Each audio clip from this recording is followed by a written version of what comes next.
We're all chasing something. Some call it joy, some call it peace.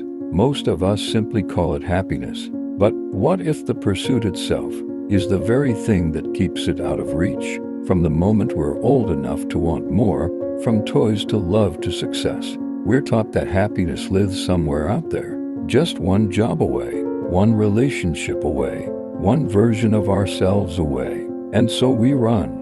But what if happiness isn't at the finish line? What if it's not a prize to be won, but a state to return to? A quiet knowing, a way of being, something hidden in the now. This video isn't about shortcuts. It's not about tips or tricks. It's about understanding the truth behind the chase, and finally realizing that maybe we were looking in the wrong direction all along. Welcome to the Universe. This is the pursuit of happiness. We spend our lives running toward something we can't quite name. We say we want to be happy, but what does that even mean? For some, happiness is peace. For others, it's excitement. For most of us, it's something we had once, but lost.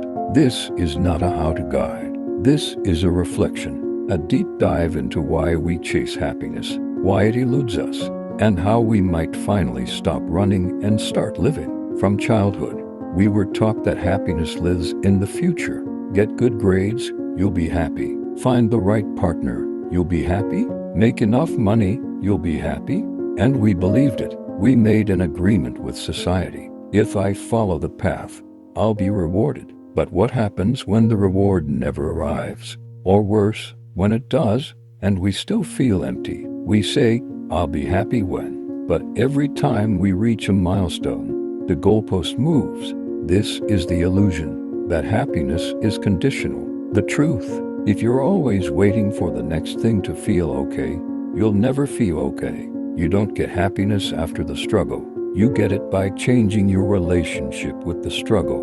Many confuse happiness with temporary highs, money, attention, likes, praise, but these are fleeting, like sugar to the soul.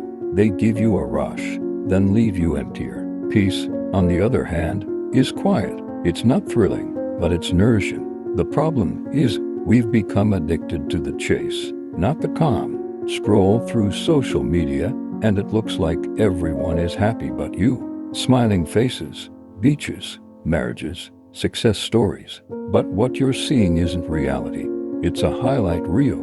The more we compare our behind the scenes to someone else's final cut, the more discontent we feel. Happiness starts when we stop believing the myth of perfection. Happiness doesn't exist in the past. It doesn't wait in the future. It only lives here, now. But most people are never here. They're reliving old wounds or worrying about what comes next. Mindfulness isn't just a practice. It's a doorway back to life. Because when you're fully present, happiness becomes accessible. When you stop and count what you have instead of what you lack, the world shifts.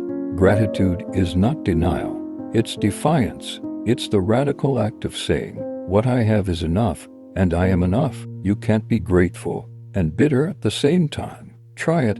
Gratitude is the fastest path back to joy. Study after study proves it.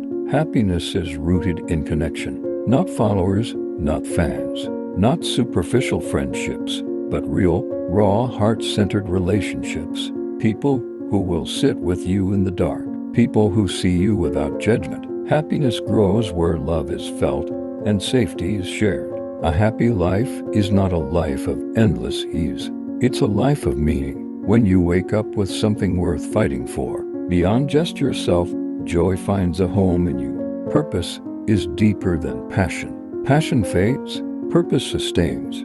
Ask yourself, what am I here to contribute? Fighting reality creates suffering. We want life to go our way, but it doesn't always. Acceptance doesn't mean giving up. It means making peace with what is, so you can move forward with clarity. Resistance keeps us stuck. Acceptance sets us free. Maybe happiness isn't a smile. Maybe it's peace. Maybe it's waking up and not dreading the day.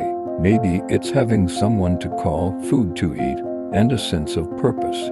What if we've been chasing the wrong version of happiness all along? Sometimes, the reason we're unhappy is because we're holding on too tightly, to people, to outcomes, to expectations. Letting go is terrifying, but it's often the first step toward freedom. The pursuit of happiness may require the surrender of control. There is a place in you that is untouched by chaos, a stillness. When you stop chasing, stop proving, stop running, you can hear it. This stillness isn't something you create, it's something you remember. Happiness is often just remembering who you really are. Happiness is not an achievement, it's a practice. It's found in morning rituals, in music, in creating, in movement, in loving. You don't need a new life. You need to notice the one you have and show up for it fully. We've been told to chase happiness like a destination, but the truth is, it was never out there. It lives in your breath, in your gratitude, in your willingness to be here now. Maybe the pursuit of happiness ends when you stop running and start being. One of the most overlooked truths about happiness is this: it's not found, it's built. We often treat happiness like it's a finish line, something we'll reach when everything finally goes right. But according to the happiness hypothesis by Jonathan Haidt, happiness is less like a place you arrive at, and more like a combination of internal wiring, intentional actions, and perspective. You don't just stumble into it, you cultivate it. Haidt talks about the set point of happiness, the baseline we naturally return to after highs and lows. But the key isn't to chase constant highs, it's to raise your baseline through daily practices, gratitude, connection, purpose. In The Art of Happiness by the Dalai Lama and Howard Cutler, happiness is not something you discover, it's something you practice, rooted in compassion and inner discipline. True joy, he says, is a byproduct of focusing less on yourself and more on how you serve others. And in Man's Search for Meaning, Viktor Frankl offers perhaps the deepest insight of all. Happiness cannot be pursued directly. It must ensue as a result of living a life of meaning. When you endure suffering with purpose, when you find light even in darkness, joy sneaks in, quietly, humbly. So stop asking, how do I become happy? And start asking, what can I create that brings life meaning? Happiness isn't something you chase, it's something you build, moment by moment, through intention, compassion, and presence.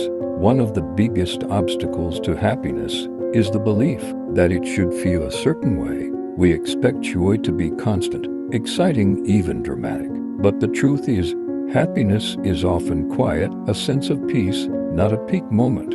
In The Happiness Trap by Dr. Russ Harris, he explains that our obsession with feeling happy all the time sets us up for failure. The brain evolved to detect problems, not to keep us in a blissful state. Real happiness, he argues, is living a rich, meaningful life, even with the presence of difficult emotions. From Stumbling on Happiness by Daniel Gilbert, we learn that we are terrible at predicting what will make us happy. We chase careers, partners, or achievements, only to discover that they don't fulfill us the way we thought they would. The takeaway: happiness isn't found in outcomes. It's created in the way we interpret our experiences. And in The Art of Happiness, the Dalai Lama emphasizes that happiness is not a reward. It's a habit. It's built through daily practices, patience, compassion, gratitude, and letting go of ego. So, if you want to pursue happiness, don't just chase highs. Redefine it. Let it be ordinary. Let it include sadness. Let it grow with you. Only then will you realize it was never missing. You were just looking in the wrong direction. If this video spoke to something deep within you, don't let it end here. Take a moment to reflect. What does happiness truly mean to you? Not what the world tells you it should be. If you're ready to build a life of purpose, peace, and inner fulfillment, hit that subscribe button and join me on this journey through the universe, where we explore truth, self-growth, and the deeper layers of life. Share this video with someone who might need a reminder that happiness isn't lost. It's just waiting to be noticed. And remember, the pursuit of happiness isn't about chasing, it's about becoming. Let's grow together.